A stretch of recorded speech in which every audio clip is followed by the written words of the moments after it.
Welcome to this calculus lesson on logarithmic differentiation. This goes with your notes, Derivatives of Logarithmic and Exponential Functions, Part 2. The title is cut off here because of the way I've got the screen set up, but you can see the objectives are to apply the properties of logarithms to perform logarithmic differentiation. Now, this implies that you know the properties of logarithms, and there are notes you can see in our unit notes that will help you remember logarithms. So the question is, why is there another form of differentiation? Why are we learning logarithmic differentiation? Well, there's two reasons. The first one is represented in case 1 here, where you have a function that looks exponential. Okay, you've got, I've got x's in the exponent, but the base is also a variable. So we know when we have a number to a variable power, we have an exponential, and we use those shortcut rules. Or when we have, so if I had, 3 to the cosine of x, I would use the rules for exponential functions of base 3 to take the derivative. We just learned those. Or if I had cosine of x cubed, I have a variable in the base, but I have a number in the exponent. This is the power rule with the chain rule. I would do 3 cosine of x squared times the derivative of cosine of x. So we don't have a variable in one place or the other here. We have a variable both in the base and the exponential. And that basically requires us to use logarithmic differentiation. So this is why you have to learn this technique. It's a way to take derivatives of functions you cannot otherwise find the derivatives easily. And the other reason is it makes taking derivatives that have multiple products and quotients, functions that the derivatives of functions with multiple products or quotients, it makes taking them much easier. So let's take a look at our first problem here.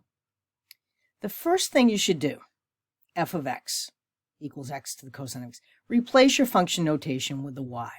This is not a calculus skill. This is just simply following instructions.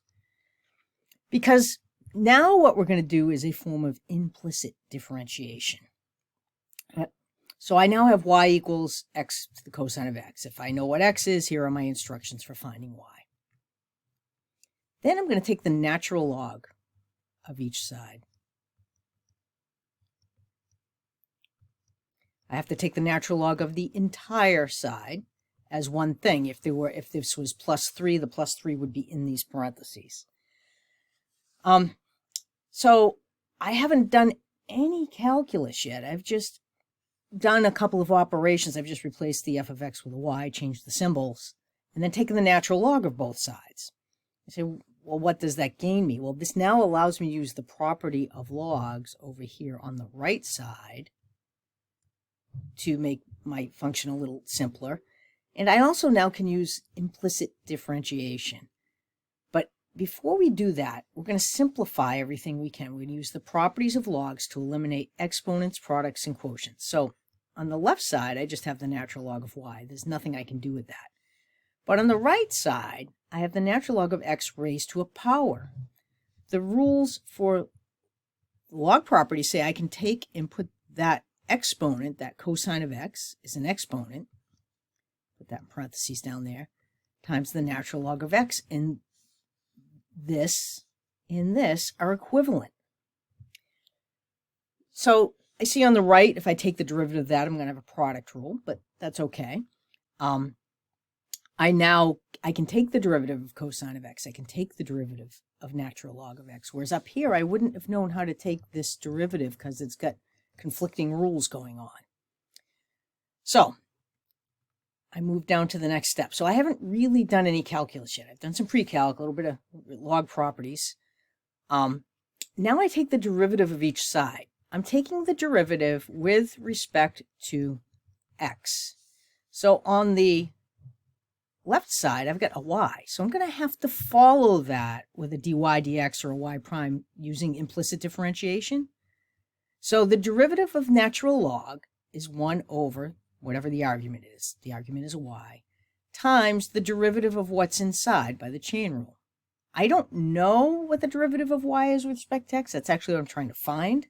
So I just put a placeholder of y prime as I do an implicit differentiation. Now on the right, I have a product. The derivative of cosine is negative sine. The derivative of, I use the derivative of cosine times the natural log plus cosine times the derivative of natural log, which is 1 over x. The derivative of x is just a 1, so that's complete. So how do I know what I'm looking for? Y prime, this piece right here. This is actually what I'm trying to find. So I need to isolate that using algebra. And when I do that,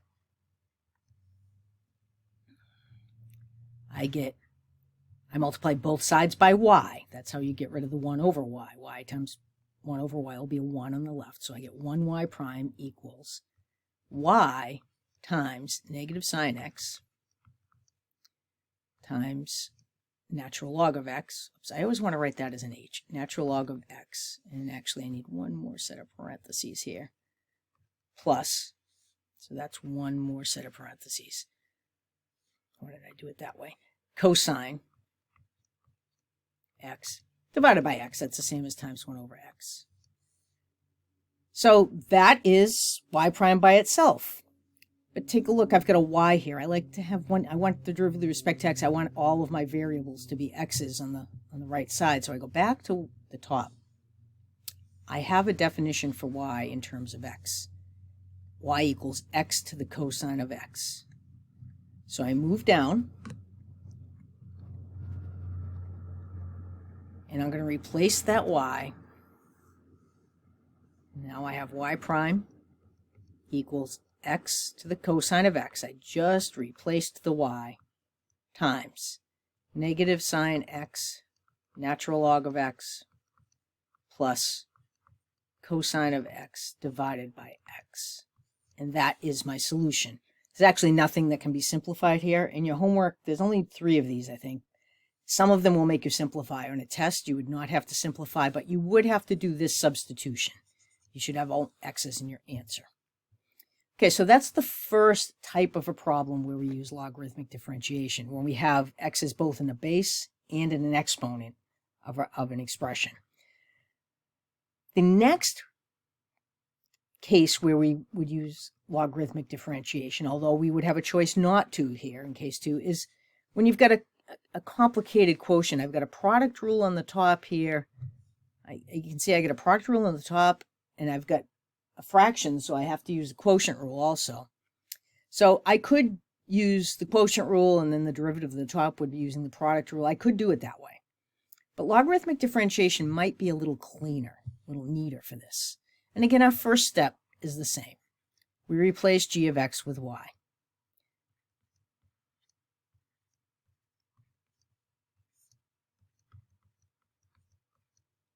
So that you can see, I just rewrote g of x with y. Everybody should be able to do that. Now, if you don't like to write work down, you don't like these problems. Hopefully I've broken you of that dislike, and you see when you write work down, you get correct answers more quickly.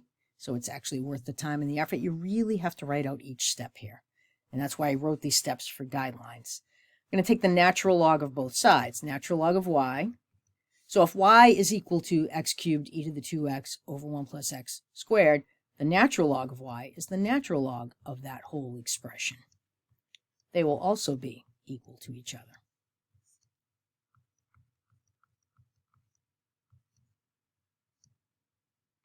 There you go. Now, this looks even worse, but I'll make it look better by using log properties. So I have the natural log of y. I still haven't done any calculus here. I'm just doing some pre-calc, really. So I've got a quotient. Sorry, there's that h instead of natural log. I don't know why I always do that. Let me erase that. All right. So I've got the top is natural log of x cubed e to the 2x. And I'm going to subtract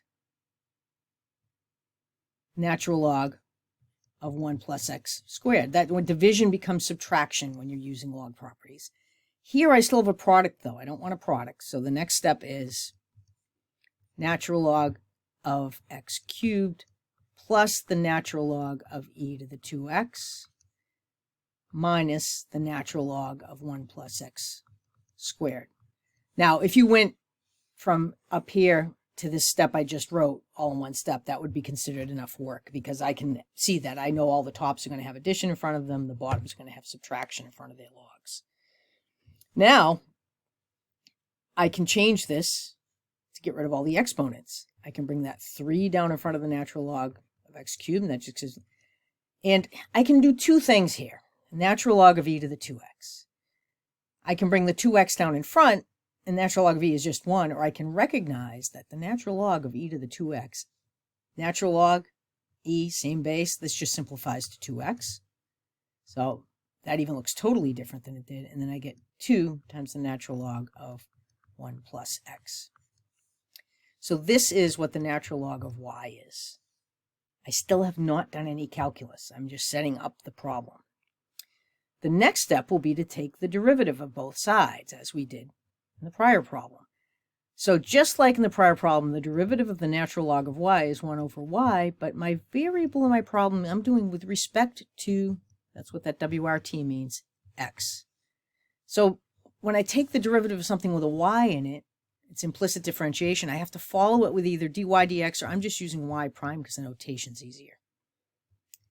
Equals, and I'm taking the derivative of the right side now, so I get 3 times derivative of natural log of x is 1 over x, plus derivative of 2x is at 2. The variable's an x, I don't have to follow it with anything, minus 2.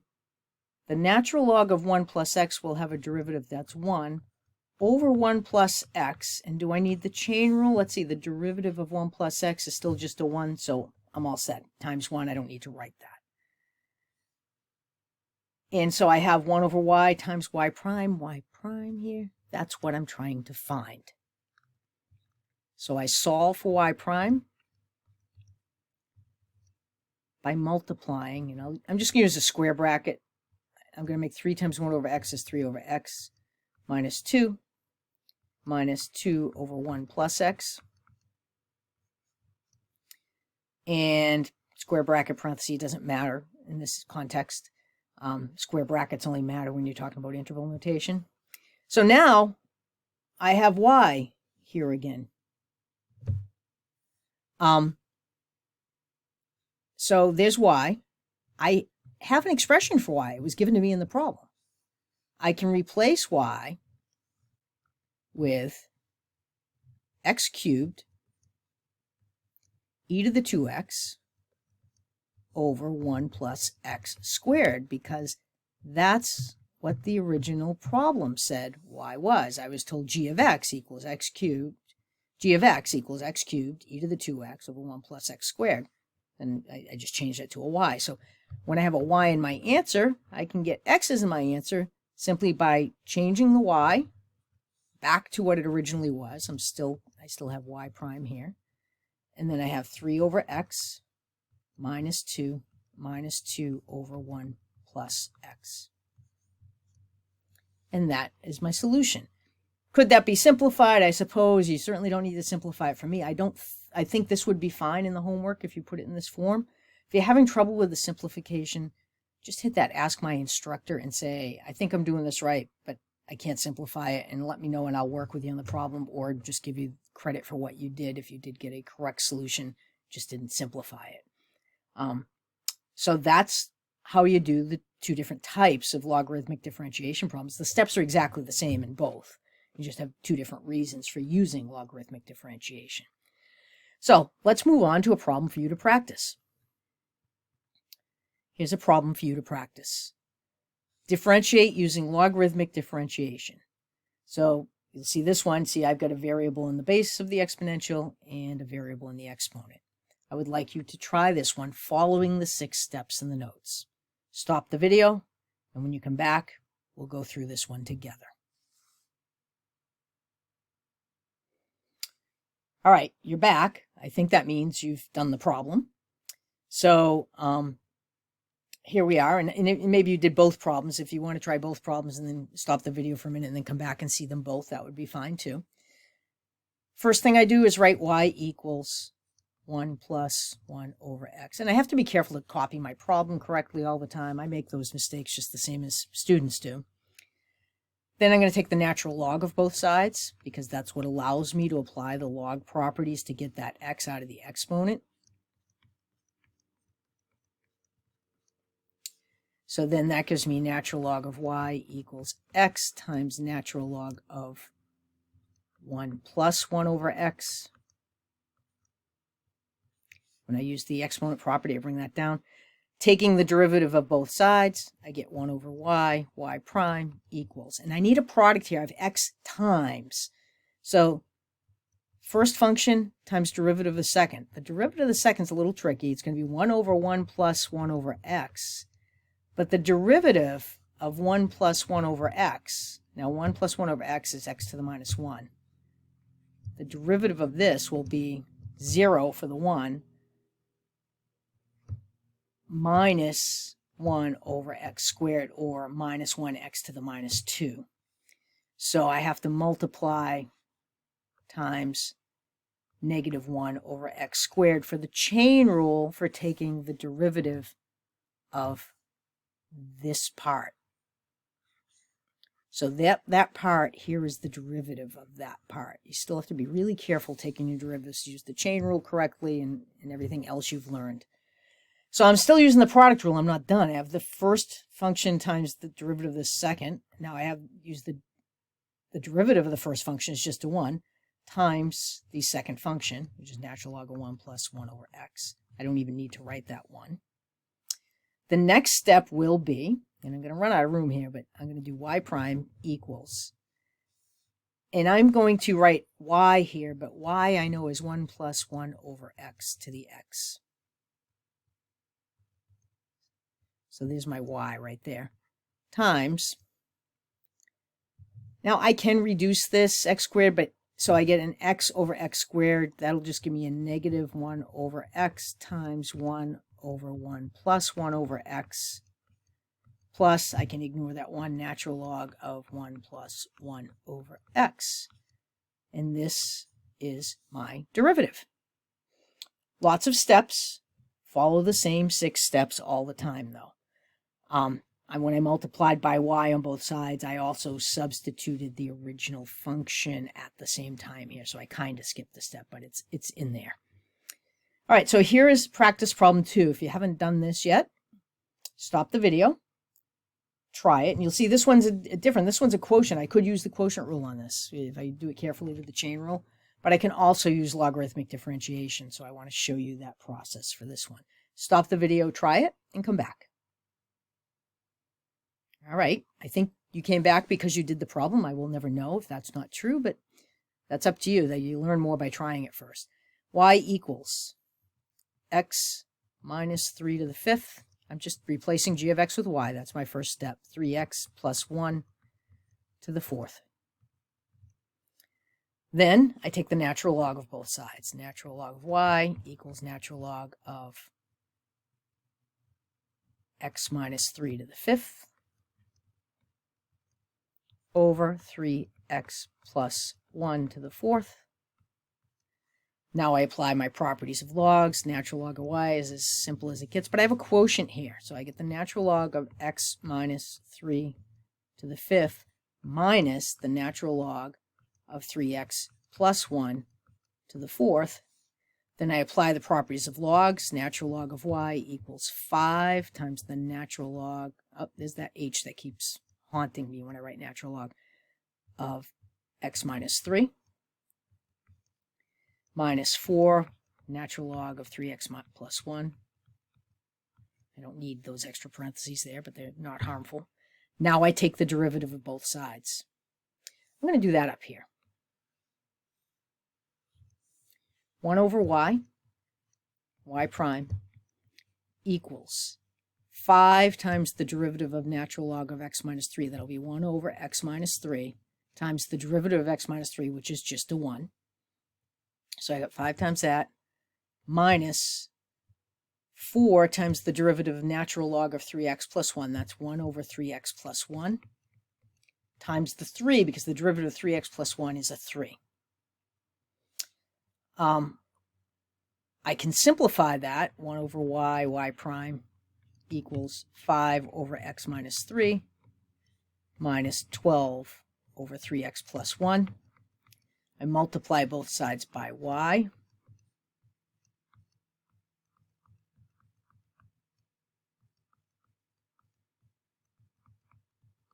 Getting a little tight for space there, sorry.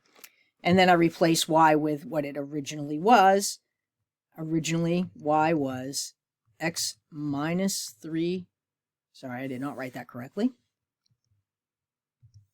Let me erase that.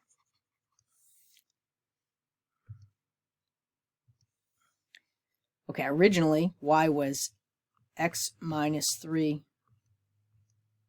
to the 5th. I'm just looking at the original problem statement. Or 3x plus 1 to the 4th. So I have replaced this y right here with that. And then I will multiply that by 5 over x minus 3. And we'll continue now, minus 12 over 3x plus 1. I did not leave myself enough room in the notes here. Hopefully that's good enough for you to get an idea, though. So that is what logarithmic differentiation is, the two circumstances in which one in which we need to use it, one in which sometimes it's convenient to use, and 2 examples and 2 problems you tried. There are other examples, I believe, in your videos and notes, and if you need more, please email me. Thank you for joining me for this lesson.